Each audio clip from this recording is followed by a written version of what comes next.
Bum, bum, bum, bum, bum, bum, bum. Bum, bum, bum, bum, bum, bum. Hey, Chuck's lady and Zoop 18. First day on Periscope. How about that? Good evening, Aaron and Carla and Dan. Dan, good to see you too. Well, as you might know, there's not a lot going on in the world of coronavirus. We are not learning much more, and we're not getting better informed. But I'll tell you what I know, and then if you stick around, hey Omar, if you stick around, I'm going to give you some relationship tips. Yeah, relationship tips. Because if you want to learn how to have a successful relationship, who do you ask? Well, obviously me. Now, I don't have all the answers in this domain, or even close, but I'll give you a different way to look at things that might be useful to you. We'll do that after we talk about all the things in the news. So I've been waiting to hear this number, and I heard an estimate, and now I don't think it's accurate. But I'll tell you what it is. I've been wondering how many tests we would have to do per day of the coronavirus in order to be able to open up the country. Isn't that a really important number? How many of you can give me the answer before I tell you the answer, which I think is inaccurate? But before I tell you the answer, how many would know how many tests we would need to be able to do per day ongoing in order to, all right. Sorry. I've got to do a sticks and hammer move with my cat. Throw her over my shoulder. Not having it. All right. If you're just listening to this, you do not know that I'm wrestling with a cat on live stream. And she just went suddenly quiet. Okay. All right. What was I saying? Oh, yeah. So I'm waiting for your guesses. How many tests we'd have to do per day? I just read on CNN that we would need to do 500,000 a day, and that we're doing a little over 100,000 a day now. Yeah, so somebody says 500,000, you are up on your news. Whoever said 500,000, that's the number that CNN was reporting, and I tweeted just before I got on. I saw a tweet from David Pakman, who said he's heard numbers up to 1 million. Now, this is not really the kind of thing that anybody has a way of estimating. So this is the sort of thing where you have to be, let's say, very forgiving about the experts' estimates, because there's probably not any real way to know how many you have to test per day. But I think they can sort of put you in the general zip code of the number. And let's say it's 500,000 to 1 million, and we've got a little over 100,000 now. So we're not really close. And I guess the question I have is, how quickly could we ramp up from not doing that many to doing 1 million a day? So that should tell you when you're safe to get back to work, but I think the states are going to do their own thing. What do you think about the fact that the president has not only told the states that they can make their own decisions within the guidelines, but they have plenty of flexibility, but then he tweeted, liberate Michigan, and then liberate Minnesota and liberate Virginia. And he mentioned the Second Amendment when he was talking about Virginia. And some people said, wait a minute, is he calling for a revolution? Is he calling for an armed revolution? Well, no, because he's in charge. Why would he call it for an armed revolution against the government he's in charge of? Now, I know we're talking about the states, but no, the president doesn't want some kind of insurrection, but I'm sure he wouldn't mind a little bit of protesting about the stuff that's maybe over the line. So this is a good example of what I would call creative tension. Nobody knows the right answer, and I'll say that 1 million times. Anybody who says they know when we should go back to work, or how long we should wait, or even how we should do it, or how many tests we need, nobody really knows. And not only do we not know, we're probably not even in the general ballpark. I don't think anybody's even close to knowing the big stuff. So let's watch the number of tests, and maybe we can get back to work. All right. Uh, Tests are not reliable. Anyway, what I was saying about creative tension is that I think it's good that some part of the public and the president are putting pressure on the states to open up, as early as they can, because it's creative pressure. You would want the president to have the same impulse as the public because he's really good at reading the crowd. And I think he's read the crowd, at least in those important states, swing states, et cetera. Are they all swing states? Let's see, what are they? Virginia, Minnesota, Michigan? Well, they're all pretty important, electorally speaking. So I think it's smart for the president to side with the public as long as all it is peaceful demonstrating. And if there's one thing that Republicans are good at, it's peaceful demonstrating. Is there any group, any identifiable group in the United States that would do a better job consistently of peaceful demonstration? Now, they might come armed to the teeth, but nobody's taken the safety off. Republicans are just notoriously safe when they protest. I don't know, maybe there'd be some kind of, you could imagine a situation in which things have gone too far, and then they would be the most dangerous people in the galaxy. But we're nowhere near that. We're talking about, negotiating what makes sense in a world where everybody is trying to do the right thing. You don't really have a revolution when you know that everybody involved is actually trying to do the right thing. There's nobody here who's trying to grab power. I mean, they're playing some games in Congress, but that's not the big story. So you don't have a revolution when everybody knows they're on the same team. They just have a disagreement about the way forward. So I would say that is a much safer situation than maybe the news would like to make it, so that you feel a little more frightened by it. You could pour 10 million Trump supporters into a zip code, angry as heck, armed to the teeth, and there would be no trouble. Like that's pretty much who they are. It's almost a description of the group, is that you could put 10 million of them into the same zip code, angry as hell, armed to the teeth, and nobody would get hurt. That's almost a perfect description of that group. Anyway, I was just watching a clip from Tucker Carlson's show in which he was saying that the intelligence community is now unanimous. And the intelligence community is a bunch of different organizations, right? CIA, FBI, blah, blah. And apparently all of the intelligence agencies are unanimous that the virus almost certainly came from the Wuhan lab. Accidentally. Nobody thinks, there's no suggestion that it was designed to be a weapon.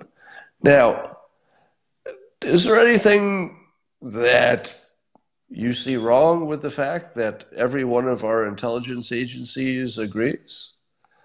Does that make you feel pretty comfortable?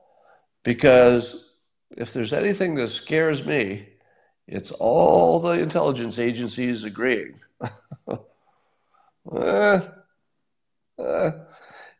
Do we live in a world in which the fact that all the intelligence agencies agrees means anything? I wish it did. I wish it meant something. Unfortunately, it doesn't. It doesn't.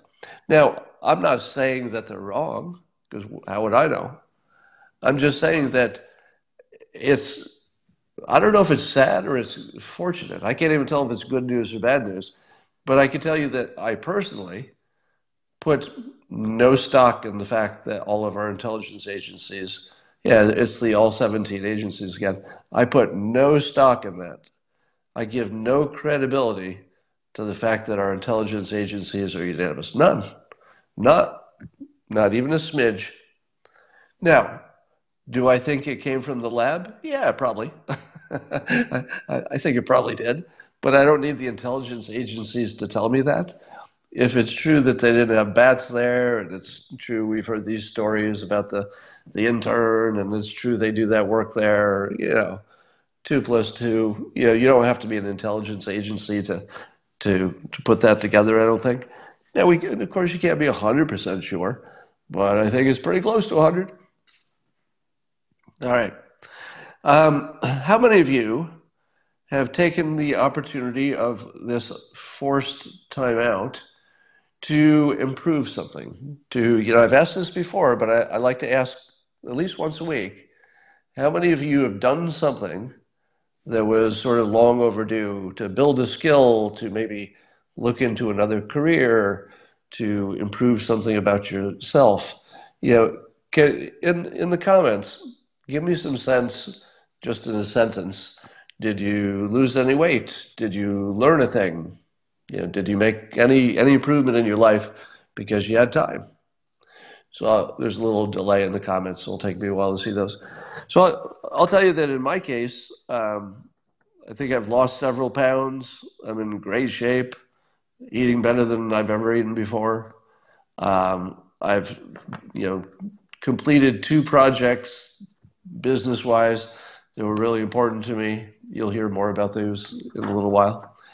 And, oh, look, yes, good. Suddenly I'm learning German, cooking, songwriting skills. Started exercising, thumbs up. Started biking.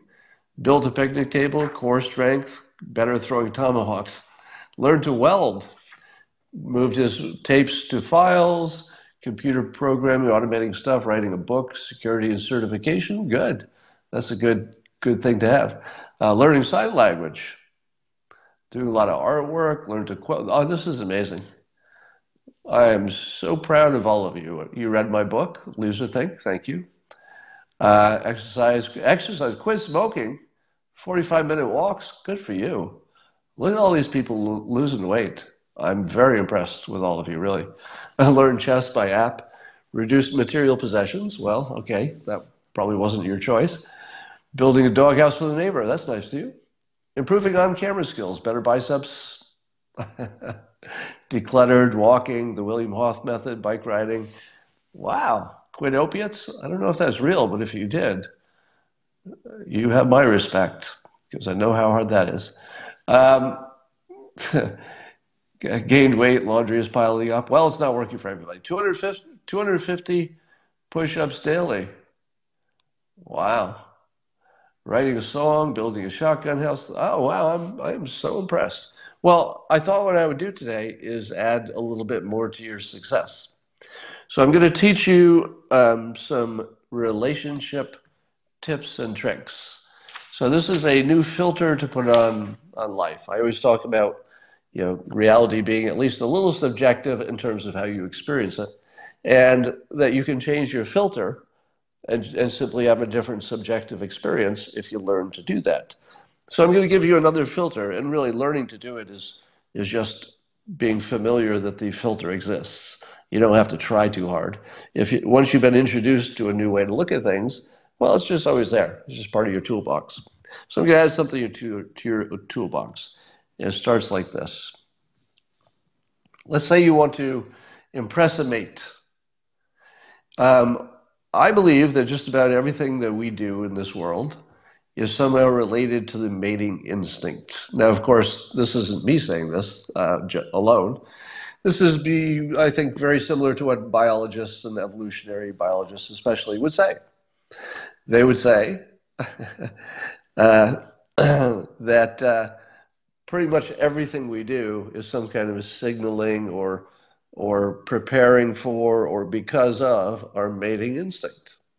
Now, that's the filter that I want to give you. So start with that. And let's say you want to build a better relationship, or you want to start a relationship with somebody and you haven't. So if you take this filter and say, okay, if everything's about mating, even if we don't think of it that way, how would you act differently? And here's what I would suggest. You should always, in the animal kingdom, the way they would attract a mate would be showing off. And, a peacock can show off, and I don't know if that's really a mating thing, but let's say it is. But animals will sort of display and show off and, try to be dominant and stuff. But most of that stuff doesn't work in human society. Because if you try to challenge somebody to, a horn butting contest, that doesn't go well. If you try to, just yell how great you are in public, that doesn't go well. I know, I've tried. And So what do you do if you're a human? You still have to signal some kind of reproductive quality.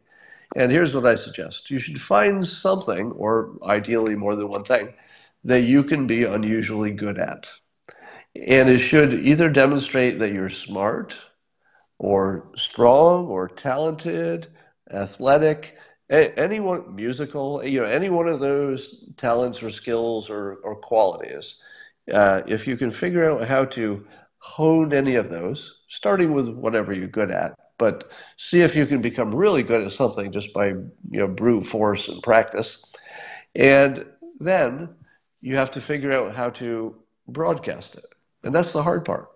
So you might need a wingman or a wingwoman to say, hey, do she's not just good looking, she's also, she's one of the best doctors in the world or whatever. So you should have a wing person or some other indirect way to signal that you have qualities that people want to mate with. And if you ask people, hey, why are you attracted? Oh, let me get to humor in a moment. That's a mistake. Um, if you ask somebody, hey, make a list of all the things that attract you in a mate, they would make a list, but it would be all wrong because people don't really know why they like what they like. So nowhere on the list would be this person displayed good genetic material, and I think making a baby with this person would cause them to be smart or athletic or strong or something, whatever that quality is. Nobody would say that. They'd say stuff like, well, somebody who loves his mother, it would be a completely unaware list. So that's the wrong filter. The wrong filter is that people are rational. They make their checklist and they say, yep, I need this and this and this. A little bit. There's certainly some things that people just need, have to talk the same language, some basics. Uh, but I think that people are just biologically triggered by being around anybody who has some strong quality. And it almost doesn't matter what it is. Any really strong quality is just automatically triggers your biological instinct to say, well, I want to mate with them. So that's your first trick. So use the filter that everything that everybody does and says, the way they dress, the way they talk, the jobs they take, is all some kind of expression of the mating instinct, even if they're not trying to mate. Somebody said sense of humor. Here's my next tip. Nobody likes that. Yeah. Have you, men especially, men, have you ever been told that women really like a guy with a sense of humor? You've probably heard it. Probably women have told you that. I'll bet women have said, one of the things I like about you is your sense of humor. You've probably heard lots of people say that's a positive quality. Talk about their mates. Yeah, it's really funny. It's all a lie. It's all a lie. If you're a guy and you want to attract a woman, don't do it with the jokes. Now, I'm not. My dog's having a dream and dream barking in the other room. If you hear that. No, I'm not saying that there couldn't be somebody in the world who's just so funny that they really sell themselves with their humor. But I do humor for a living, and I got to tell you, I've never seen it work in any kind of a dating romance situation. It's great to have. It's great to add on. If you're attracted anyway. But I think humor sort of pushes you into the friend zone, if you know what I mean. Humor takes away some of the seriousness and power for most people. Again, there could be an exception, somebody who's just so funny and just the right way it works. But in general, I would hold off on the jokes. A little, gentle humor, fine, until you're actually in a relationship. Christina and I were literally crying last night. We were laughing so hard. I'll tell you what we were laughing at, just so you can get a sense of it. But in our early days, I was not trying to showcase my sense of humor because it's just not a good strategy.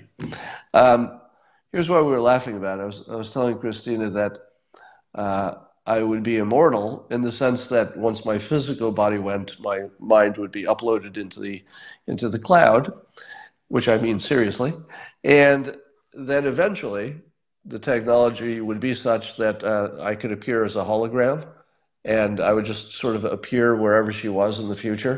Yeah, here I'm assuming that she outlives me, fair assumption, and then I would haunt her. And I was going through all the different ways I would haunt her, like when she opens the refrigerator, my hologram would just go, "Hey," jump out of the refrigerator, and she goes into the bathroom and she opens the lid, and my hologram would just jump out of the toilet and go, "Hey," and I would just think it was really funny, and I would be like the funniest ghost hologram of all time, and I would just sort of appear, or she'd wake up in the middle of the night and I'd be laying on top of her, but it would just be my hologram, couldn't actually feel it. So anyway, so we started going through all of the humorous things that my hologram would do when it starts haunting her for eternity and just appearing in the house in different places. And we just started like screaming and crying because it was so funny. But, we're in a long-term relationship, in which case humor is great. It's great in a long-term relationship, but it's just not really a courtship thing. So tone that down a little bit. Otherwise, you end up in the friend zone. Um, I think that there's probably one thing that matters more than just about anything except, maybe power and status. Those are always good. But fitness. The one most approachable thing, the one thing you have the most control over is your fitness. And this is something that a suit salesman taught me years ago. It was one of the coolest life lessons. I was buying a suit, and the suit salesman was a real good salesman. And, so you end up spending a lot of time with your salesman if you're buying a suit. And I was making some self-deprecating humor about the fact that it didn't matter what my suit looked like, because if you're basically a short, bald guy with glasses, there's just so much you can do. It's not like you can't fix that with a good suit. So I was just making a self-deprecating joke, killing time while I was having my suit fitted. And the suit salesman gave me some of the best advice I've ever heard in my life. And he said this. He said that if you work out and get your body in better than normal shape, so that people would recognize that you're above average and you're just your fitness, he said nobody will notice you're bald. And I laughed because I was like, well, that's a little too far, right? You can't exercise until people don't notice you're bald. And then I noticed he was bald. Hadn't noticed. Hadn't noticed until he told me, because he was just ripped. And so when I saw him, even though he was dressed in a suit himself, you could tell his chest was just ripped. And so he had to tell me he was bald. I think if I had done an artist sketch, I don't know if I would have drawn him without hair. And you've seen it yourself, right? You go to the gym and you see the person who's out of shape and they're bald, and that they're just bald. And then you see the person walk by who's ripped and he's shaved his head. He's not bald, right? He's just got a look. So this was one of these great things that this suit salesman taught me. And I swear I think it's made me work out harder, because it's not just how you feel, and it's not just about your health. It's all of those things too. But it's also a cool illusion. It's an optical illusion. You can look taller, you can look younger, you can look sexier, you can look smarter, you can look more capable, and you can look like you have hair. And all you have to do is take care of your physical fitness. So if somebody's giving you, dating or relationship advice, and it doesn't include work on your fitness, then it's missing a huge part. All right. I've told you before that the definition of charisma that I heard from somebody else, and this is just such a good formula for this. It's empathy plus power. You've heard me talk about this. So the empathy is knowing that you care about somebody, and then the power is, can you make things happen?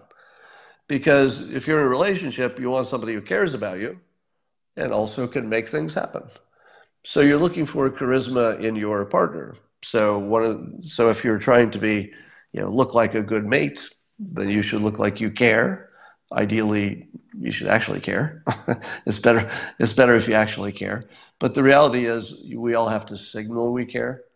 Caring on the inside isn't good enough in the society we live in. You have to care in a way that people see so they get it. Silently suffering with your empathy. Nobody wants that. They want to know that you got empathy. So definitely show your empathy, but also make sure you show your power if you're a guy. So this is more guy guy advice, but I would say that it would apply to women mostly because you want women. The woman should be empathetic and have power of her own. So yeah, I would guess probably works both ways with maybe a little emphasis in one direction. Here's another thing. I find that relationships work best when you've got a good understanding of who's got what responsibility and powers and stuff. So trying to make everything 50-50 is probably the worst relationship system because you're always going to be arguing that one of you didn't do enough. It's like, well, I worked all day today. Did you do the dishes? So I've never been a fan of the let's just split it down the middle. I'll do the dishes this night. You do the dishes the next night. It's it's hard to organize, etc. It's much better if the two of you just sort of agree who does what, and you just do your own thing, and they don't overlap that much. So there's that. And I'm going to tell you a little tip that I discovered years ago when I was in one of those relationships. So years ago, I was in a relationship where we were trying to, just share the household duties and stuff. But the problem was that, let's say my ex, let's say that she wasn't around, and there was something that broke in the house, and I would like work all day fixing, I don't know, the plumbing or cleaning up the mess or the cat vomited on the rug or something. So I'll be spending hours cleaning something up. But when it's cleaned up, it's done. There's no sign of it. And then your partner comes home and does the dishes and then says, well, I did the dishes and what'd you do? So we had this problem that we didn't have visibility of who was doing what because so much of the things that get done, the other one wouldn't notice unless you're in the room. So we developed a credit system, and it went like this. You would be responsible for advertising what you did, no matter how minor. So we would just say, yeah, credit for cleaning up that dead bird in the backyard. And then the other one would have to say, credit, just to acknowledge it. And you would be amazed how when you take the onus off of your partner, you take the onus off of your partner to somehow know what you're doing. Because how could they? I'm seeing in the comments, somebody says, that sounds terrible, Scott. It does, doesn't it? It sounds like a bad idea, doesn't it? You have to try it. Because, and I'm not saying that there's no formula that works for every couple. Everybody's different. But if you simply announce that you did something, then both of you are just announcing what you want credit for, and you don't have to worry about not getting credit. Because if you didn't announce that you did it, well, it's your own damn fault. So it just became more of a game to say, yeah, credit for doing this, credit for doing that. And it just added visibility to what we were doing anyway. So we didn't do anything differently. We just increased the visibility and then felt better. Somebody says keeping score is a bad idea. Yeah, that's why I think you should just have some understanding about what your domains are so that there's no keeping score, just people taking care of business. But if you're going to try to cut it down the middle, just beware that you don't know what the other one's doing all day. So they might be doing more than you think. Then I would say, look for people who have flaws you can stand. Because you can't really find people who don't have any problems. You don't have Somebody says my ex hated that. That's because you didn't agree in advance that that's the system. It's not something that one of you can do. You know, you can't just unilaterally say, give me credit for my stuff if the other one isn't, you know, on the plan. So I could see why that'd be a problem. Anyway, so look for people who have the kind of flaws that you don't mind, because yeah, everybody's different. There's some things that people can't stand, and there's some things that people like. For example, Christine and I both like alone time. You know, as much as we like being with each other, we both are introverts by nature. But since we both have that quality, it's perfect. You know, it's in a way, if an introvert and an extrovert get together, it's tension. But if two introverts get together, like, hey, problem solved. So you always look for people who have the kind. I don't even want to call that a flaw. It's just a difference. You want to find people whose differences fit together. And then I would say, um, never get in a relationship with somebody who has a dog. I'll say that again. Never start a relationship with somebody who already owns a dog. And I'm just going to be silent about that for a moment. And I want to see if in the comments, if there's anybody who knows what I'm talking about. uh, I just want to see the comments. I'm seeing a yes. You know what I'm talking about. So half of you are surprised, and I think it's the women, right? I think it's the women who are mostly surprised. They're like, what? Why would you not get in a relationship with somebody who already had a dog? Look at the comments, though. Look how many people are agreeing with me. Don't get in a relationship with somebody who already has a dog. Let me tell you why. You will never be more important than the dog. Sorry. You know, those of you who are knowing exactly what I said, you've already experienced it. If you get into a relationship with somebody who already has a dog, every date you'll start a date. It'll be like, it's 7 p.m. I really have to get back and let my dog out. Like, you're like, serious? Like it's Saturday night, you're done. You got to go back and let your dog out. I mean, I'm just making up that example, and then the dog will not let you be together when you're in the house. The dog will take all the attention. The dog will be all he or she talks about.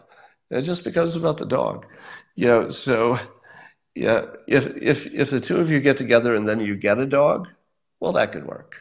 That could be fine. But you don't want to compete with somebody's dog. You can't win. Dog came first. Yeah. You look at the comments.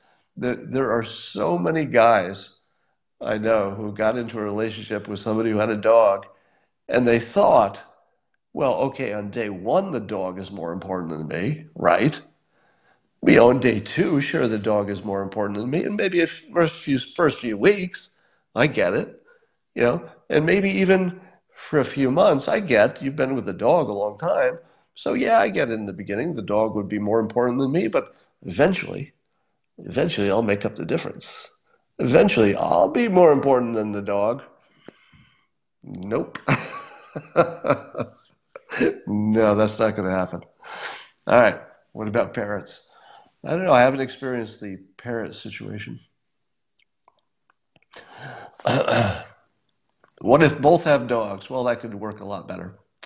Um, Somebody says, so don't date people with kids. Well, I won't give you advice like that, but I will tell you that if you do date people with kids, you should go into it with a realistic understanding of where priorities lie. If you're not okay with that, then you should know that from day one. It's not like you're gonna move up in the ranking and become more important than somebody's children. It doesn't work that way. Somebody says I outlived the dogs. I, I, I outlived the dogs. I love your strategy. It's like, well, I'm just going to burrow in. I know what my life expectancy is. I know what this dog's life expectancy is. I'm going to play the long game. I'm going to wait till the dog dies. Oh, somebody just watched Hoaxed. It is amazing, somebody's saying. Yeah, I've told you before, if you watch, and you should, watch the documentary Hoaxed, Mike Cernovich's documentary. I think it's still number one documentary on iTunes of all documentaries. Yeah, I think it's number one. And I think last I checked, it was number two of all time on iTunes, of all time. So, and definitely worth it. But here's my suggestion. If you do watch it, you should set aside some time to make sure you watch the whole thing. So don't watch part of it and take a break. It's really sort of a masterpiece. And if you don't experience it from beginning to end in its fullness, you're going to miss a really good second half. Um,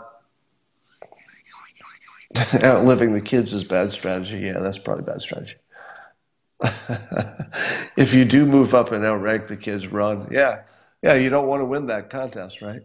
If you found out that happened. My wife's dog died and she got another. Oh, somebody says my stepson is the reason I married my wife. Well, uh, I don't know if you should say that in public, but um, all right. I don't have much else to teach you today, and I will see you in the morning. And have a good night.